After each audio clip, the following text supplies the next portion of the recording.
A few moments later. Assalamualaikum warahmatullahi wabarakatuh. Nama aku Nabila Umi Musliha dari kelas BKM 1. Di sini saya akan menjelaskan tentang spermatogenesis, oogenesis, dan fertilisasi. Selamat mendengarkan. Nah, di sini yang pertama saya akan menjelaskan tentang oogenesis. Nah, di sini yang pertama ada yang namanya oogenium. Oogenium memiliki fungsi yaitu sumber pembaruan sel germinal induk di ovarium. Yang pertama ini namanya mitosis. Di oogenium itu menghasilkan mitosis. Selanjutnya ada yang namanya oosit primer. Oosit primer memiliki fungsi yaitu sebagai sel gamet prekursor yang membawa kromosom dari induk betina dan terjadi meiosis 1. Selanjutnya ada yang namanya badan polar primer. Fungsinya yaitu memastikan sel telur yang matang memiliki seperangkat kromosom haploid, mempertahankan sebagian besar sitoplasma, dan memastikan sel telur matang memiliki nutrisi. Nah, selanjutnya yang 3 ini yaitu namanya badan polar. Badan polar ini memiliki fungsi yaitu untuk oogenesis, genetik perkembangan embrio. Nah, selanjutnya di sini ada yang namanya ovum. Ovum memiliki fungsi yaitu untuk menyediakan nutrisi untuk embrio yang sedang tumbuh sampai berhasil tenggelam ke dalam rahim. Dan selanjutnya plasenta akan mengambil alih tugasnya. Selanjutnya ada yang namanya ootit. Ootit memiliki fungsi yaitu sel gamet prekursor yang membawa kromosom dari induk betina. Setelah pembuahan, kromosom pada gamet betina dan jantan menyatu, sehingga gamet haploid menjadi sel diploid lengkap. Dan yang terakhir, di sini ada yang namanya oosit sekunder. Fungsinya yaitu untuk mendorong pembuahan. Nah, dan yang kedua, saya akan menjelaskan tentang spermatogenesis. Nah, di sini yang pertama ada yang namanya spermatogenium, yaitu fungsinya untuk mempertahankan potensi reproduksi pria sepanjang hidup. Di sini terjadi mitosis. Selanjutnya di sini ada yang namanya sperma primer. Sperma primer itu fungsinya untuk membuahi sel kelamin betina untuk membentuk zigot, yaitu cikal bakal janin, dan terjadi meiosis 1. Selanjutnya di sini ada yang namanya spermatosit sekunder, yaitu untuk membelah diri menjadi spermatid yang kemudian berdiferensi menjadi spermatozoa dan terjadi meiosis 2. Selanjutnya di sini ada yang namanya spermatid. Spermatid berfungsi sebagai hasil pembelahan meiosis kedua dalam proses pembentukan sperma. Nah, di sini nih, ini namanya spermatozoa, yaitu untuk mengantarkan gen paternal atau haploid sampai dengan sel telur dan menginisiasi perkembangan embrio. Dan yang ketiga, saya di sini akan menjelaskan tentang bagian-bagian dari sperma. Yang pertama di sini ada yang namanya bagian kepala. Bagian kepala itu berisi DNA dan akrosom.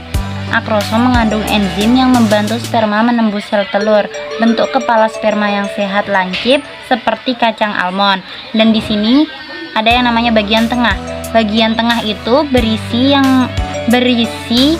mitokondria yang menghasilkan energi untuk pergerakan sperma. Dan di sini ada bagian ekor. Bagian ekor itu juga dikenal sebagai flagellum. Bagian ini berfungsi untuk mendorong sperma maju dan menembus sel telur. Ekor sperma bergerak seperti ular yang merayap. Nah, di sini ada yang namanya membran plasma. Membran plasma itu fungsinya untuk memisahkan sel dari lingkungan luar, mengatur pergerakan zat, melindungi sel, mendeteksi sinyal eksternal, memfasilitasi interaksi seluler, mengontrol aktivitas sel, berperan dalam pertumbuhan dan perkembangan sel, dan yang terakhir berperan dalam respons terhadap perubahan lingkungan. Dan ini yang warna ungu namanya mitokondria. Mitokondria itu fungsinya untuk menghasilkan energi, menyimpan kalsium, memproduksi hormon steroid, memiliki DNA sendiri, berperan dalam kematian sel, berperan dalam proses seluler lainnya. Dan di sini ada yang namanya nukleus. Nukleus itu sebagai pusat komando yang menyimpan materi genetik dan mengontrol pertumbuhan dan reproduksi pria. Dan di sini yang terakhir paling ujung namanya akrosom. Akrosom itu membantu sperma menembus sel telur selama proses pembuahan. Dan yang terakhir saya akan menjelaskan bagian-bagian dari ovum. Nah, di sini dua ini namanya folicelis, yaitu pematangan dan pelepasan sel telur yang dapat dibuahi.